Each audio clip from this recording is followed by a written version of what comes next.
What's up, trainers? This is the Act Man here, and today, Pokemon is the greatest franchise ever. I have so many fond memories of capturing all the pocket monsters. And like me, you should continue purchasing all Pokemon-related products online or at your local retailers. Also, be on the lookout for any games, products that might be plagiarizing this incredible IP. We can't have anything tarnishing the beloved Pokemon brand. Be sure to report these criminals to your local authorities and... Oh god.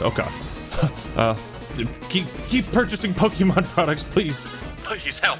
Help Take me. a shot. Help me, they're right outside. Help. Shit. The important thing to know is that I fired at him, all right? And I missed. For God's sake. No, I missed. Ooh. Dodged a bullet there. What's up, everybody? This is the Act Man here, and today, Nintendo's assassins just tried to execute me. But since they only brought one round, we're kind of at a stalemate. Peace out. They're still sitting outside my house as I record this, and the reason they're there is I intend to talk about their recent lawsuit and the big Pokemon leaks. Nintendo? Recent lawsuit? Which one, Act Man? Good one. Yeah, right? It seems like Nintendo is always on the warpath when it comes to litigation. Obviously, any company has a right to protect their IPs and their brand, but I think we'd all agree Nintendo is overzealous. Let's be real, guys. Nintendo would sue an orphanage if they found out an Italian kid named Luigi lived there. They have a long history of taking down YouTube videos that have gameplay of Nintendo games. They've sued modders and destroyed channels that archive music where Nintendo doesn't make that music readily available. Would you believe it? I was going through the history books and it turns out they also tried to sue Blockbuster in order to, pun intended, block them from renting out video games to people. Nintendo later sued Blockbuster again for reprinting manuals and the two settled out of court.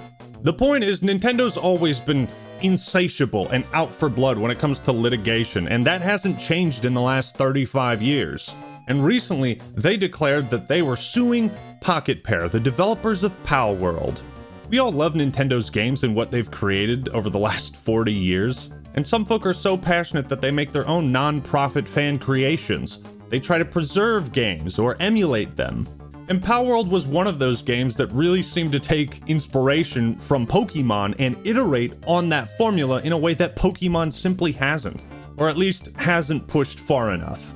The bottom line is that Nintendo has a terrible reputation when it comes to preserving their games, making them easily available. No, we're not going to re-release this game. If you want to play it, pay $500 for it on eBay, but don't pirate it. Don't you dare fucking pirate it. Emulation? More like cease and desistation. Man, that was really bad even for me. So many fans see fit to take matters into their own hands to preserve the games they love. And Nintendo may be full within their legal rights to take action against people. It just sucks that it has to be this way, you know? But there's a lot to talk about with this Palworld Nintendo lawsuit. And this is yet another story in what happens when games get leaked. If you watched my reviews of Palworld, Scarlet and Violet, you know that I've felt disillusioned with Pokemon as of late. I feel like the series has gotten ridiculously stagnant. It's 10 times easier to beat a Pokemon game now than it was when I was a kid. And Game Freak just seems like they're really lazy. So I'm sure I'm not the only one who found the formula and style of Palworld so refreshing, in like an insane kind of way. Let's go slavery! Let's go slavery! Palworld still sits as the game with the third highest all-time peak concurrent player count on Steam, which is no easy feat to accomplish, but these days the game has only retained a mere fraction of that audience. Regardless, I thought the game was really fun, unique, and that it had that sort of innovation I've been hoping to see from the Pokemon franchise. Nintendo and the Pokemon Company, on the other hand, were not happy at all with the success of Palworld. It should have been me, not him! Which again was developed by Pocket Pair, which is also another Japanese company. And that might be important because maybe Nintendo is trying to get rid of some of their internal competition. Now, we all saw the similarities between some of the pals and some famous Pokemon. I don't see this one. Pikachu? Nah, Sparkit came first. Some of this shit really is blatant. Like, let's just flip the teeth upside down. Yeah, same thing with the teeth and the eyes. Even the trident, you know? They had certain color schemes that were very similar. Lucario and Anubis. So yeah, looking at these comparisons, I think we all expected Nintendo and the Pokemon Company to clap back with some kind of lawsuit. Little did we realize it wouldn't be for copyright infringement, but a patent infringement. What? That's right. Nintendo isn't suing Pocket Pair because of these designs being, you know, copied. If you guys remember, there were allegations that Pocket Pair had literally ripped Pokemon assets and just slapped their own skin over it and made very few changes. But here's the thing. If Nintendo can sue someone for copyright infringement, they're going to. Nintendo would sue themselves if given the opportunity. But what's strange is that we haven't learned the exact reason or what exact patent Nintendo is suing Pocket Pair for, but many have speculated on the reason why. As for what type of patents Pocket Pair might be infringing on, I have a few theories. A few game theories. Can't do that anymore. I heard some people talk that maybe they have a patent on like catching critters with a ball.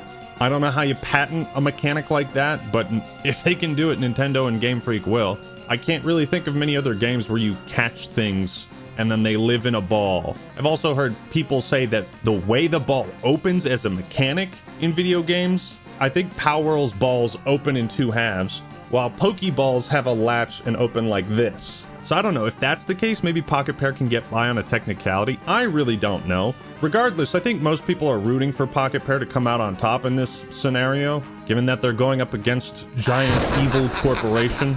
Now, in this PC Gamer article, they interviewed somebody who's a patent lawyer, who basically said that Nintendo is taking a pretty big risk pursuing this lawsuit, as if it doesn't hold up, if they don't win, there's a chance they might lose that patent.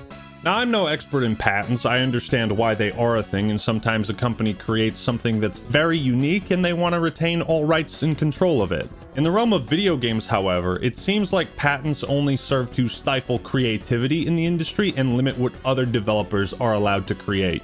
Remember how Warner Brothers patented that Nemesis mechanic from Shadow of Mordor? That system where you could fight different orc leaders, and it was procedurally generated. It was like this really cool rival system, and you could defeat the leadership of the orcs. This feature was super cool and unique, and it's an idea that should be allowed to be expanded upon and iterated on by other developers. And yet, it's only been used in 2 games, and the rest of us gamers are just left wondering how this system could have been brought to other franchises and other RPGs if that patent didn't exist. Imagine this. What if PUBG had successfully patented the Battle Royale genre, like the Battle Royale game mode? I don't know if they tried or were able to do that at all. I mean, crazier things have happened. But what if they had also won their lawsuit against Epic Games and Fortnite was shut down? Imagine what life would be like if Fortnite was shut down in 2018. We would have lost this. And you wouldn't be able to play as Peter Griffin and fight Goku over the Thanos gauntlet. And I don't want to live in that world. Thankfully, we don't. I think it's pretty obvious that if Nintendo and the Pokemon Company had their way, if their wish was granted, Palworld would just be completely shut down and Pocket Pair would go bankrupt. But we need games like Palworld. We need games like Fortnite because direct competition means that we win as consumers because companies have to work harder to earn our money. They have to make better products, innovate, and create something fresh and new that we're going to be interested in. By trying to find some legal loophole to take down Palworld, I think it's pretty clear that Pokemon doesn't want competition. They don't want to make better games. And Pokemon has been the most static franchise, I think, in my lifetime. And yes, it is the most profitable, but it's not the most fun. I guess I just wish that Game Freak would work as hard as Nintendo's legal team does when it comes to making Pokemon games. But I digress. Isn't it strange that just a week or two after Nintendo filed a lawsuit against Palworld, there was a massive amount of info leaked from Game Freak? This is impossible! And now we're going to take a look at some of what leaked it. There is no God. He abandoned us the moment this leak was revealed. My childhood has been irreparably damaged by reading some of this crap.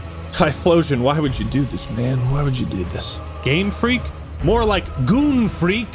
What the hell is this shit? We're gonna get into it, okay? Now, I'm not sure how much of this I can show you. Yeah, the assassins are still out there. You know what? Fuck it. We'll look at some stuff. But apparently Game Freak had their servers hacked back in August, and they said that sensitive employee information had been leaked. But as of this moment, I don't believe they've directly addressed the Pokemon leaks. Makes you wonder if this is just pure coincidence. If they were hacked back in August, why reveal all this stuff now, so soon after the Palworld lawsuit?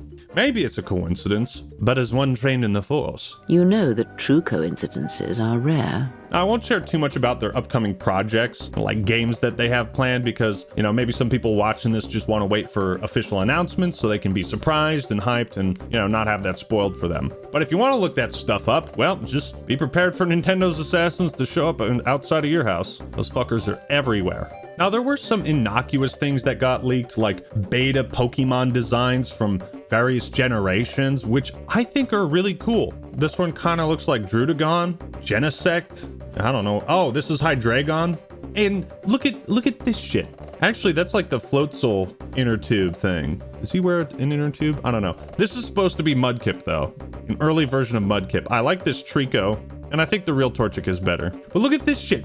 Look at this early version of Metagross. What unholy abomination is this? It kind of makes you wish we got some darker, more mature Pokemon games. Look at this Nightmare Fuel. Cacturn. Ugh. It's very interesting looking at this stuff. Some of these early designs, they almost look like Pokemon that came out of that Pokemon Fusion thing. I think a lot of this stuff is really cool. I mean, it's always nice to see behind the scenes stuff for your favorite franchises. I have no idea how someone managed to get these ancient files. I mean, pre-release sprites of Gen 3 Pokemon, that goes back a few years. But I'm also curious as to why Nintendo has never released this stuff officially. I think maybe looking at some of the other leaks will answer that question. You know, fans are always hungry for more, but then again, when we look at what else was leaked, maybe the Covenant never should have opened that weapons cache. So one of the leaked Pokemon stories written by Game Freak was about a girl married a Pokemon. Ugh, brother, ugh, what's that? Married a Typhlosion.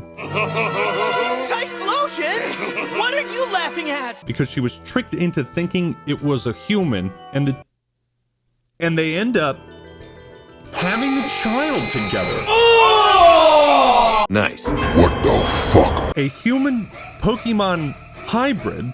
The girl's father finds out and kills the Typhlosion. Boy, that escalated quickly. I mean, that really got out of hand fast. I used to think I'd read and heard it all, but this isn't some Vaporeon fanfic. This is written by Game Freak. Now, to be fair, we don't know what the context of this story is, or if they ever intended on implementing it in a game or something. I've heard people saying that some of these tales are meant to reflect mythology and folk tales, but it's just very jarring as a Pokemon fan who's seen this franchise from my childhood to read some of this stuff. I mean, there's some dark stuff in Pokemon, but, you know, some of this stuff, it doesn't hold a candle to Lavender Town. Now, obviously, none of this stuff was released, so it's not canon, and for good reason. These ideas were left on the cutting room floor. But it is entertaining to make fun of them, as people have been doing on Twitter. You know, I have the chat logs here. I just came here to get some berries. How it feels to be a Typhlosion fan right now. Yeah, whatever you do, don't look up the Slackoth story. Don't look that up. Don't read it. Don't. I think this video would get demonetized if I read some of this. So at the end of the day, I think Pokemon fans are reasonably shocked by some of these revelations, all of this shit coming out at once. I'm not sure how to feel about the leaks. Part of me is happy to see some of the old concept art and scrapped Pokemon designs from the games I loved. I enjoy seeing behind the scenes stuff, and I think it's really cool to get an inside look at the design process, see early concept art for one Pokemon and then compare it to the final design. But the other part of me wishes I could live in a world where I still thought Typhlosion was a cool Pokemon. Regardless, these leaks come at a very interesting time where Nintendo is dealing with a major lawsuit against a competitor, and I think this is just gonna piss them off. And so it... Oh, it looks like they're getting some ammo delivered. Okay. If I mysteriously disappear, I didn't take my own life. Just remember that. Just remember that. But what do you think about the recent leaks and the lawsuit? Let me know your thoughts and opinions in the comments below. Like the video if you enjoyed it, and subscribe to the Act Man for more awesome content. Alright everyone, that's all I got for today. This is the Act Man, signing out. Take the shot. Peace! Tango down.